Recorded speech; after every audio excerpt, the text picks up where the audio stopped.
Listen to this. Walsall-born exotic dancer Marjorie Knowles pleaded not guilty to stabbing her living lover, Thomas Toolan, 134 times. How many? When asked by defence counsel why she had stabbed Toolan repeatedly in this fashion, she replied, "I did not know how to switch off the electric carving knife." Speaking from the witness box, the heavily bandaged Mr. Toolan said, "I still love her. It was just a tiff." Why you waste your time reading them papers, I don't know. It's like the Beano with boobs. It's human life, isn't it, as we know it? I mean, when's the last time you read us a funny bit out the business news? Go on, read us a good bit. All right. Daniel K. Persick, boss of Global Corporation's troubled PCB division, expressed cautious optimism after yesterday's rights issue. The bottom line, he said, is that we are now in the right ballpark with trading margins creating a window of opportunity in market penetration terms. It's a hoot. What does it mean? Say what you like about the news of the world, at least it's in English. If that's St. Eustatius for the missions again, say I'm giving them nothing till they've Christianised the land and upstairs. They can leave the Chinese alone, tell them.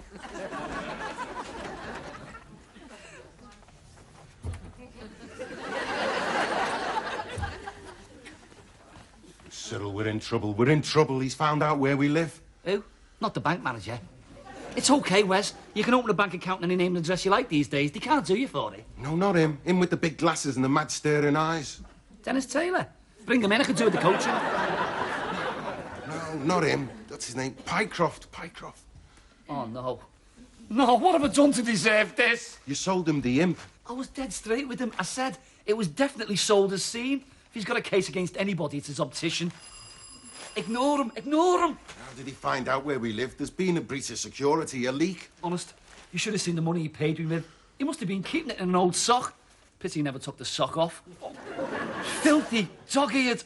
Honest, they looked at me at the bank like I was spreading rabies. Have you ever seen a girl in the bank put rubber gloves on to count money? Was it, lads? Just some loony, ma'am. How do you know he's a loony? He bought a car off us. That doesn't make him a loony. It's the fact that he's been around the pitch every day nearly for 3 months trying to get it fixed. That's what makes him a loony. Well, be clever. Don't answer the door. Oh, I've had enough of this. I mean, you're entitled to a quiet Sunday at home.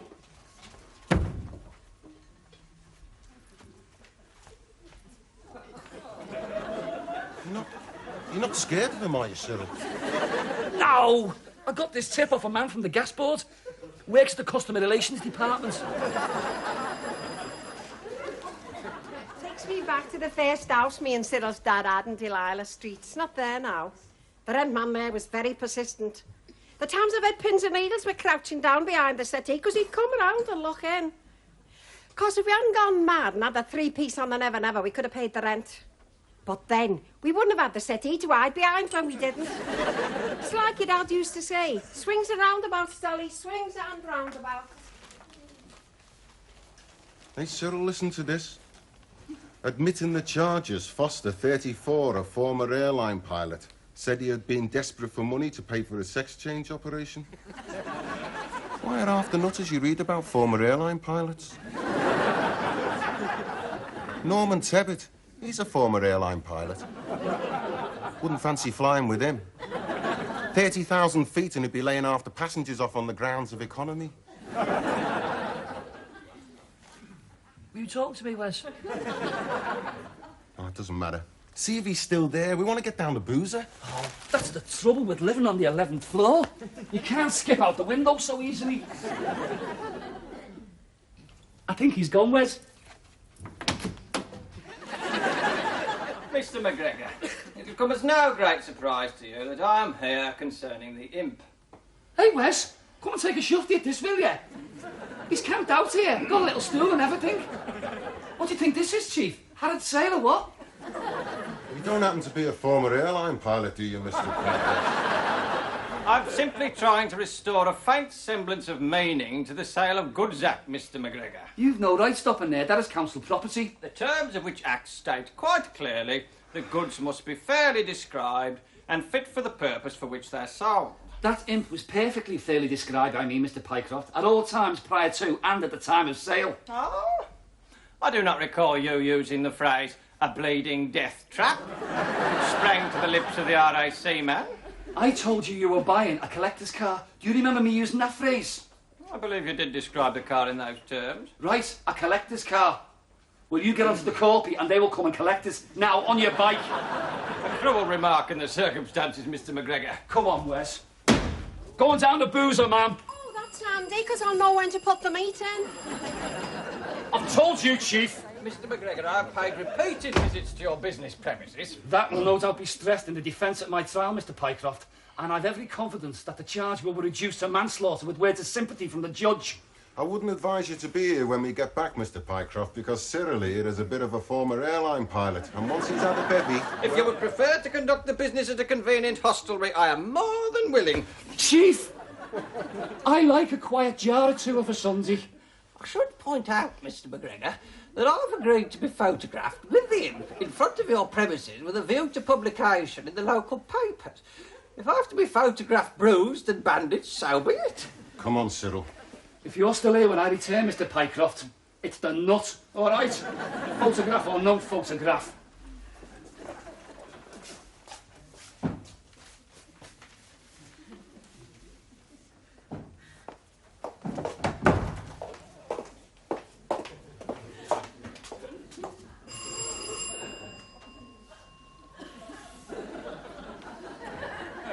Hello?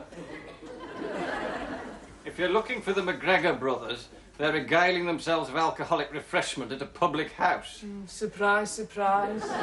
You're acquainted with them, are you? Acquainted? I'm engaged to one of them. Ah, I thought perhaps you were somebody else who had been conned. Well, yeah, it adds up to much the same thing. Hello, Glenys. You all right there? If there's anything you want, just ring.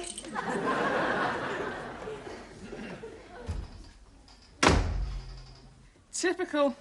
They're just down the pub and it's the women doing all the work. Oh, well, they'll bring us a bottle back. I haven't got time to go for myself. That's what I mean. Tell you the truth, I'll be glad to get them out the house. I know what you mean. Just that glad I was coming round here for me dinner. Because our Shirley's over. We're in. The drip. And there's Sharon and Darryl. I mean, you can't blame them, but honest, just the sight of them's the best contraceptive yet. Put your right off having kids all together. She wants to get shut of him, he's holding her back. Who's that fella sitting outside? Oh, somebody what bought a car off our Cyril. Oh, the world's full of sadness, isn't it? He's finally got the message, Wes. That's something. He's finally decided that there's better things to do of a Sunday than to play flying pickets around here.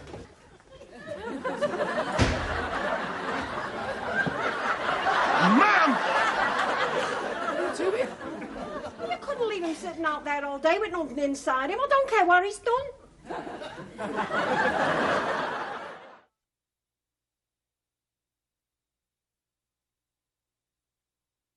Would you like a bit more off the joint, Mr. Pocock? Most acceptable, Mrs. McGregor.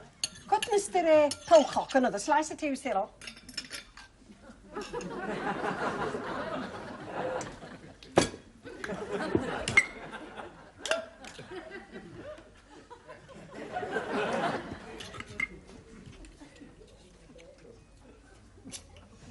That enough for you, Mr. Pycroft?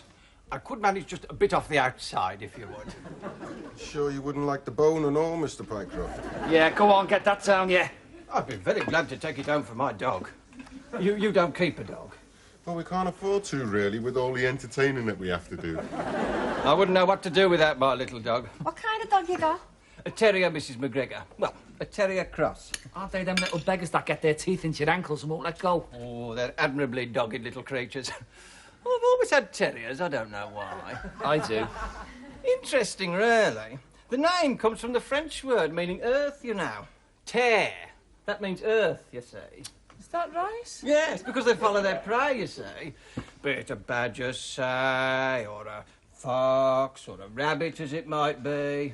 It'll pursue them. It won't leave off. It will pursue them right down into their burrow, or earth, where they live. Who's looking after your dog now? It's more a question of him looking after my mother, really, because when he's there, there's no one who'll come near. That dog probably reminds her of somebody, Mr. Pycroft. Be a great consolation to your mum, that dog, if, say, you were suddenly struck down. God forbid. I can see what Wes means. I mean, say he was to be suddenly and shockingly disemboweled. Not when he's eating, Cyril. Especially when he's eaten. Like by a demented trader with, for the sake of argument, a carving knife. Or imagine, say, if you just accidentally choked on a piece of lamb. That dog would be such a consolation to your mum. It could be weeks before she'd noticed you'd gone. I thought there was supposed to be a truce over dinner. It's a most savoury piece of lamb, Mrs. McGregor, and dispatched with no little relish.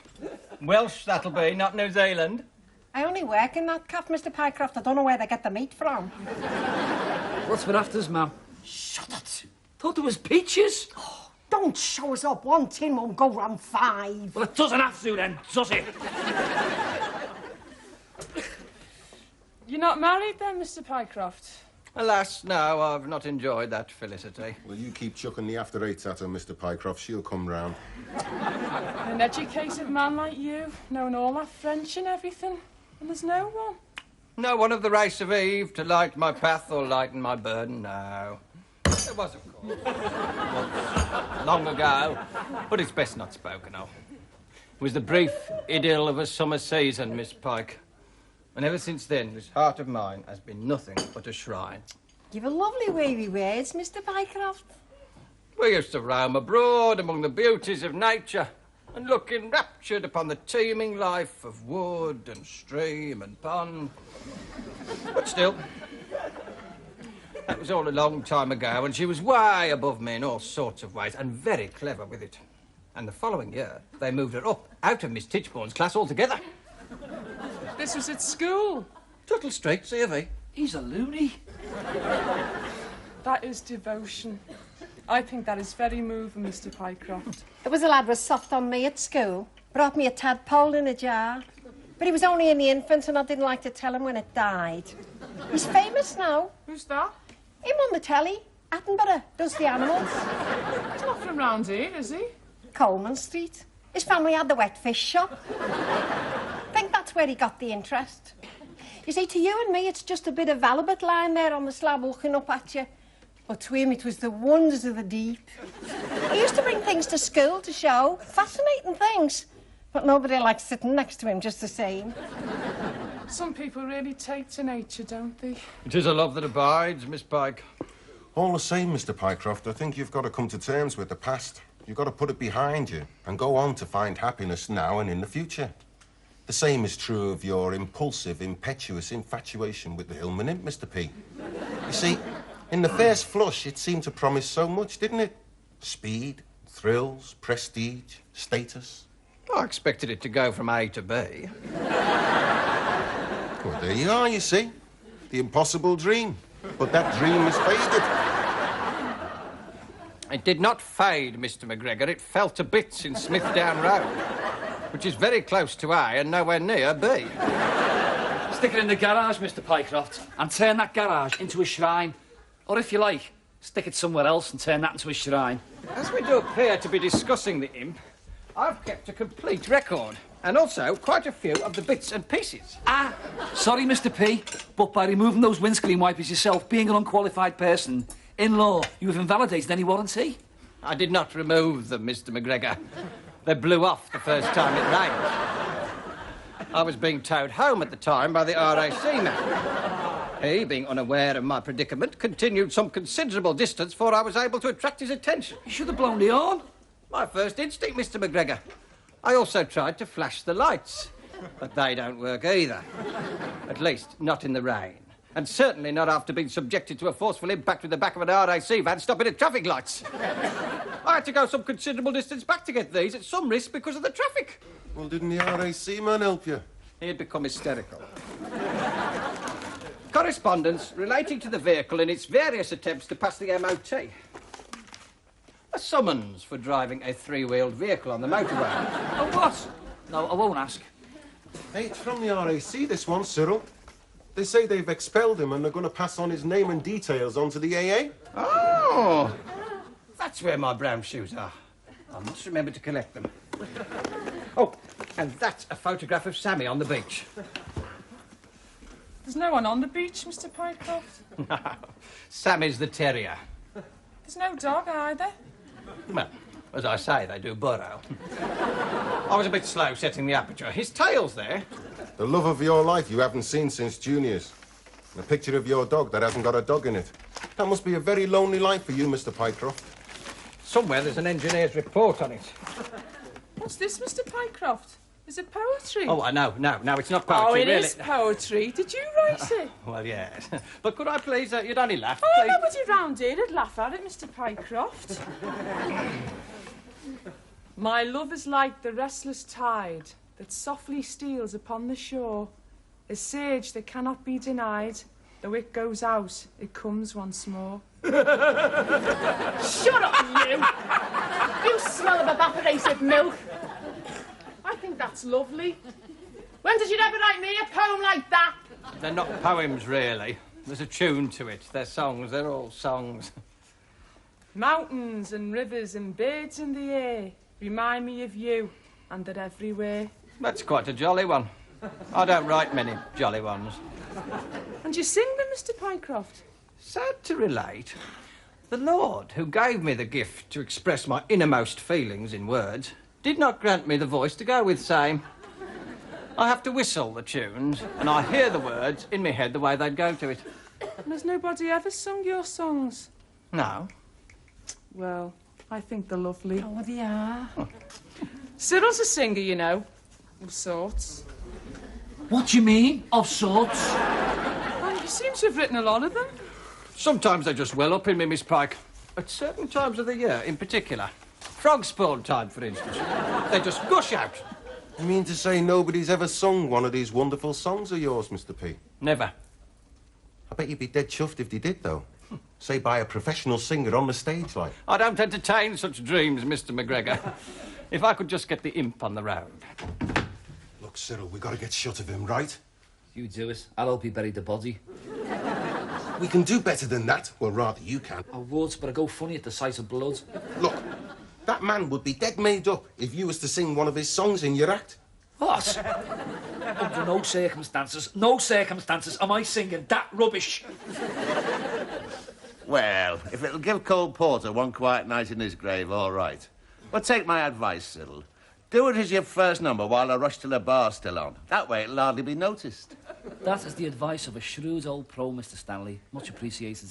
Hey, you two, fish and chips, go on. This is a high-class establishment. There's royalty and all sorts comes in here. Nigel. I picked the best number I could, like. No, you didn't. You picked the worst one you could find. There wasn't that much difference. At least they're sincere, them songs, which is more than anyone can say for your performance, on stage or anywhere else. The main thing is, have you sorted it out with Eric? Nigel. The chips and all, Nigel. That's the whole point. It's all rehearsed and everything. Eric said it reminded him of Andrew Lloyd Webber. Yeah, he said half the fun was playing Spot the Tune. I thought the whole idea was he was supposed to be coming in. He is in. He's with Wes. That fella. Him. He's a songwriter. No, he's a purchasing clerk at the Waterboard. Your moment has come, Mr. Pycroft. Fulfilment is hovering in the wings of time. Thought I wasn't going to get here at all. The chain come right off the sprocket on my way home, and getting the oil off your trousers is the devil's own job. That's really why I bought the imp, you see. Your Royal Highnesses, ladies and gentlemen, sophisticates of Merseyside, and especially a big hello to Brenda and the girls from the Paintworks who are believing in tonight getting a legless before the big day. It's a special privilege to be in front of you tonight, ladies and gentlemen, because, as you know, Liverpool has given birth to many, many great songwriters and tunesmiths. And I'd like you to add to that roll call the name of Humphrey Pycroft. Take a bow, Home!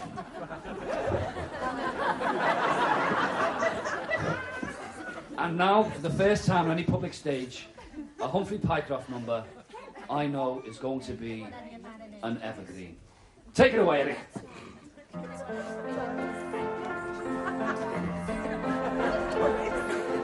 Never been to Switzerland, though I'm told it's very nice. I've been to Spain, but it's a land I wouldn't go to twice. They say that there are lots of things to make you fly abroad, but a lover's heart has other wings, and on them I have soared. I ask, what is the Matterhorn? Just a mountain with a well-known name.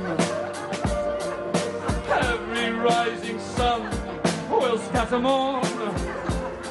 Ink light on other mountains, much the same. Love is taller than... What was that? Potato, I think. And deeper than the valleys in between. They've started that pie throwing again. It only happens when you get the upper classes in, Glenys. And I'm never sure whether to comment more on Sybil's singing or the quality of the pie. Do you want Nigel to go in? No, so it's a bit more work for the cleaners. And we've got an awful lot of pies to shift, Glenys. Just a mountain. Do a medley, Sybil! Do a medley! Every rising sun. I was surprised, really, how well that song went out.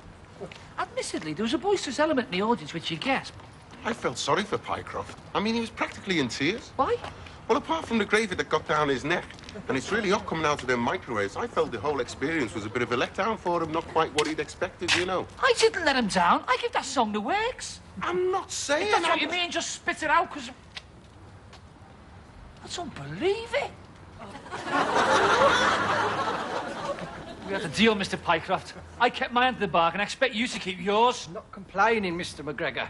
It's just that I've got no room for it in the garage. And I do feel that its spiritual home is here. You can have it back. And I entirely waive the matter of the £85 that I paid for it. I don't need the money.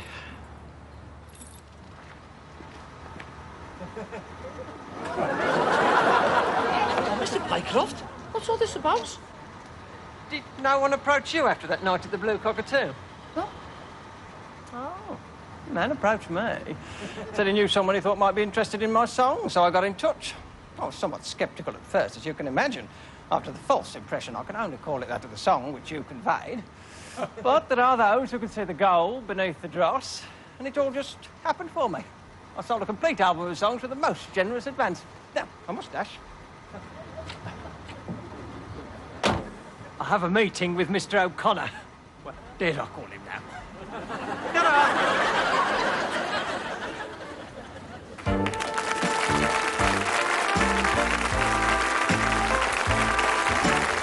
With a Leonard Rossiter comedy classic coming up for you on London Live. Stay right there for Rising Damp. And we're next.